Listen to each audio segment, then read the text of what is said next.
All right. So are you ready to dive into something pretty controversial? Always up for a challenge. What do we have today?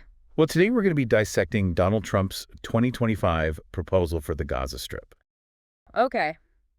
Yeah, that was definitely a hot topic. A lot of debate surrounding that one. A lot of debate is an understatement, I think. We'll break down the proposal's key points, talk about the whole U.S. control of Gaza thing and the relocation of Palestinians. Right. And, of course, we have to look at what world leaders and Hamas thought about it all. Mm-hmm. It's a complicated situation. Buckle up. It's going to be a bumpy ride. Absolutely. This one has major implications for the Middle East. And global politics in general. So Exactly. before we jump into the proposal itself, I think it's important to, set the stage, Right. talk about the Gaza Strip and the whole Israeli-Palestinian conflict. For sure. I mean, it's essential to understand that context. Absolutely. The Gaza Strip, it's a really densely populated Palestinian territory. Been under an Israeli blockade for years. And this proposal, it came out at a time when there was a huge humanitarian crisis. Yeah. And the political situation totally deadlocked, So basically, a powder keg ready to explode. pretty much. A lot of tension there. Now, can you take us back a bit further? What led to this situation in the first place?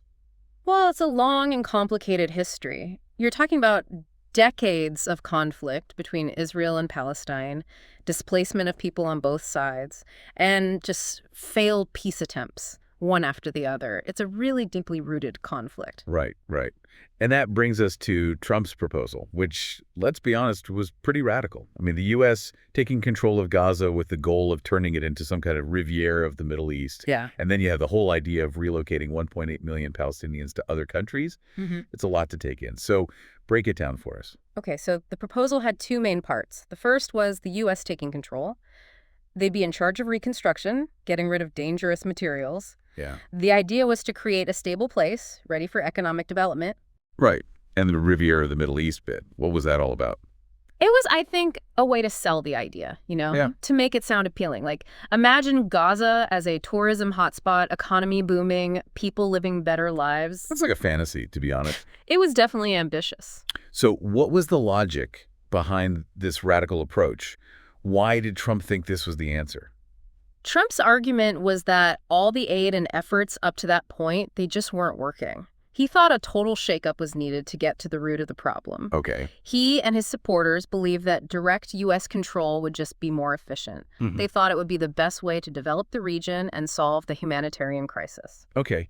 But the relocation part, moving that many people, that seems like an impossible task. You're right, it was a logistical nightmare. And the reaction, immediate backlash. Democrats in the U.S., they called it ethnic cleansing. Right. International organizations were really worried about the legality of it all, Could you actually force people to move like that?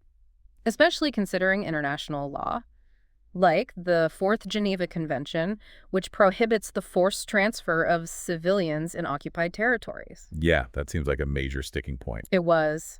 And then you have the Arab nations, Saudi Arabia, Egypt, Jordan. They all rejected the idea of forced relocation. Right. They kept saying the only real solution is a Palestinian state. Right. It has to be the foundation of any peace deal. It sounds like this proposal was dead on arrival. Pretty much. Yeah. It was just too much, too fast, and too many people were against it. Okay. But were there any voices in support of Trump's proposal?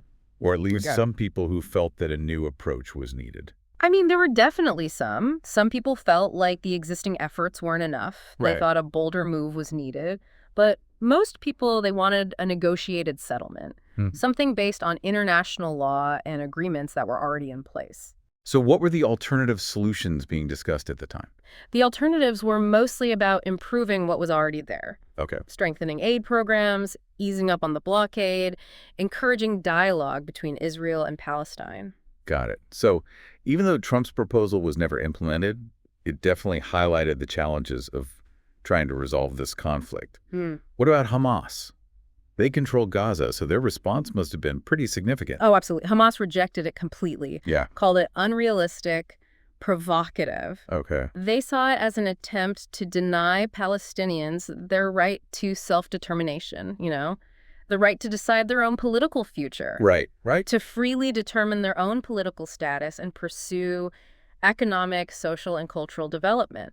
And they were very clear that any attempt to force people out would be met with resistance. Which could lead to more violence and instability. Exactly. It would just make a bad situation even worse. So what are the takeaways here? I mean, this deep dive has been pretty intense. Yeah, for sure. But it shows you how complicated the Israeli-Palestinian conflict really is, and just how hard it is to find a solution. It seems like there are no easy answers. Not at all. The global reaction, the worries about forced displacement, it all points to one thing. The only way forward is a negotiated solution. Right. One that respects everyone's rights and aspirations. And that's not going to be easy to achieve. Definitely not.